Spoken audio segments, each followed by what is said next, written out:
जय श्री राम मेरे राम भक्तों। आज मैं पुनः फिर आपके पास रामचरितमानस के बाल कांड के 22वां अध्याय लेके आया हूँ। पृष्ठ संख्या 22 आपके पास लेकर आया हूँ। मैं आपसे यह अनुरोध करना चाहता हूँ कि आप नित्य प्रतिदिन मेरे द्वारा किए गए रामायण का श्रवण करें।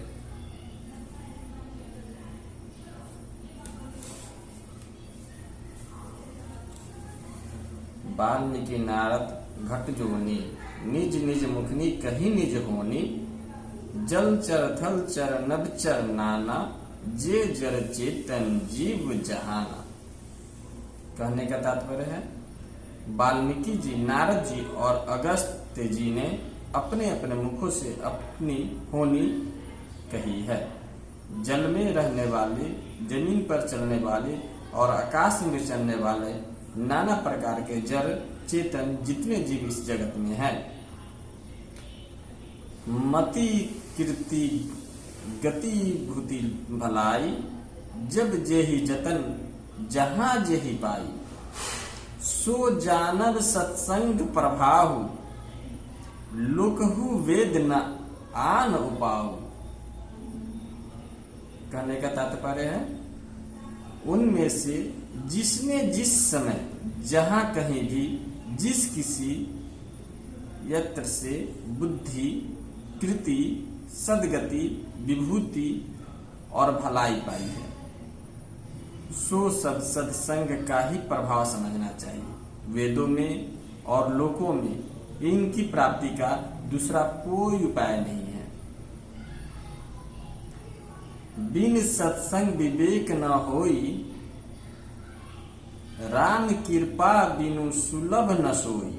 सत्संगत मुद मंगल मूला, सोई फल सिद्धि सब साधन फुल्ला। कहने का अर्थ है, सत्संग के बिना विवेक नहीं होता और श्री राम जी के कृपा बिना वह सत्संग सहज में मिलता नहीं। सत्संगति आनंद और कल्याण की जड़ है। सत्संगी सिद्धि ही फल है और सब साधन तो फूल है। सठ सुधरही सत्संगति पाई, पारस परस कुधात सुहाई। विधि बस सुजन कुसंगत परही, फनी मनी सम निज गुण अनुसरही। कहने का अर्थ है, दुष्ट भी सत्संगति पाकर सुधर जाते हैं। जैसे पारस के स्पर्श से लोहा सुहावना हो जाता है, यानी सोना बन जाता है, किंतु देव योग से यदि कभी सज्जन कुसंगति में पड़ जाते हैं तो वे वहां भी सांप की मणि के समान अपने गुणों का ही अनुसरण करते हैं। अर्थात जिस प्रकार सांप का संसर्ग पाकर भी बनी उसके विषों को ग्रहण नहीं करती तथा अपने सहज गुण प्रकाश को नहीं छोड़ती, उसी प्रकार साधु पुरुष दुष्टों के संगत में रहकर भी दूसरों को प्रकाश ही देते हैं। दुष्टों का उन पर कोई प्रभाव नहीं पड़ता।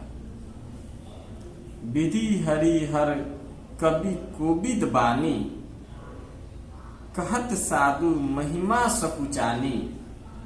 सो मोसन कही जात न कैसे, साक बनी मणि गुण गण जैसे। ब्रह्मा विष्णु शिव कवि और पंडितों की वाणी भी संत महिमा का वर्णन करने में सकुचाती है। वह मुझसे किस प्रकार नहीं कही जाती, जैसे साग तरकारी बेचने वाले से मणियों के गुण समूह नहीं कहे जा सकते। दोहा, बंदऊ संत समान चित हित अनहित नहीं कोई। बंदऊ संत समान चित हित अनहित नहीं कोई। अंजलि गत शुभ सुमन, जीमी सम सुंगत कर दोई। कहने का अर्थ है, मैं संतों को प्रणाम करता हूं जिनके चित्त में समता है, जिनका न कोई मित्र है और न शत्रु। जैसे अंजलि में रखे हुए सुंदर फूल दोनों ही हाथों को समान रूप से सुगंधित करते हैं, वैसे ही संत शत्रु और मित्र दोनों ही समान रूप से कल्याण करते हैं। संत सरल चित जगत हित जानी, शुभाव स्नेहु बाल विनय सुनी करी कृपा, राम चरण रति देहु। संत सरल हृदय और जगत के हितकारी होते हैं। उनके ऐसे स्वभाव और स्नेहों को जानकर मैं विनय करता हूं। मेरी इस बाल विनय को सुनकर कृपा करके श्री राम जी के चरणों में मुझे प्रीति दे। बहुरी बंदी खलगन सती भाई, जे बिनु काज दाहिने हूं बाएं। पर हित हानि लाभ जिन्हें केरे, उजरे हरस विषाद बसेरे। अब मैं सच्चे भाव से दुष्टों को प्रणाम करता हूं, जो बिना ही प्रयोजन अपना हित करने वाले के भी प्रतिकूल आचरण करते हैं। दूसरों के हित की हानि ही जिनकी दृष्टि में है, लाभ है जिनको दूसरों के उजरने में हर्ष और बसने में विषाद होता है। हरि हर जस राकेश राहु से, पर आकाश भट्ट सहस बाहु से। जे पर दोष लखी सह साखी, पर हित धृत जन के मन माखी। जो हरि और हर के यश रूपी पूर्णिमा के चंद्रमा के लिए राहु के समान है, अर्थात जहां कहीं भगवान विष्णु या शंकर जी के यश का वर्णन होता है, उसी में वे बाधा देते हैं और दूसरों की बुराई करने में सहस्त्र बाहु के समान वीर है, जो दूसरे के दोषों को हजार आंखों से देखते हैं और दूसरे के हित रूपी घी के लिए जिनका मन मक्खी के समान है, अर्थात जिस प्रकार मक्खी घी में गिरकर उसे खराब कर देती है और स्वयं भी मर जाती है, उसी प्रकार दुष्ट लोग दूसरों के बनाए कामों को अपनी हानि करके भी बिगाड़ देते हैं। तेज कुशानु रोष मही शेषा, अद अवगुण धनी धनेशा। उदय केत सम हित सबही के, कुंभकर्ण सम सोवतनी के। जो तेज दूसरों को जलाने वाले ताप में अग्नि और क्रोध में यमराज के समान है, पाप और अवगुण रूपी धन में कुबेर के समान धनी है। जिनकी बढ़ती सभी के हित नाश करने के लिए केतु के समान है और जिनके कुंभकर्ण की तरह सोते रहने में ही भलाई है। पर काजू लगी तनु परिहर ही, जीनी हिम उपल कृषि दले ग्रही। बंदऊ खल जसीम सरोसा, सहस बदन बरनई परदोसा।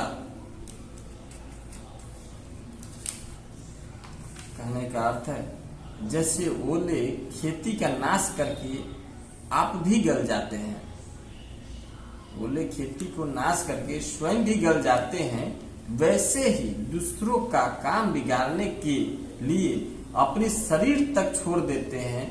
मैं उन दुष्टों को शेष जी के समान समझकर प्रणाम करता हूं, जो पराये दोषों को हजार मुखों से बड़े रोष के साथ वर्णन करते हैं। पुनि प्रणव पृथुराज समाना, पर अध सुनहि सहस दस काना। बहुरी शक्र सम बिन औ तेहि संतन सुरानिक हित जेहि।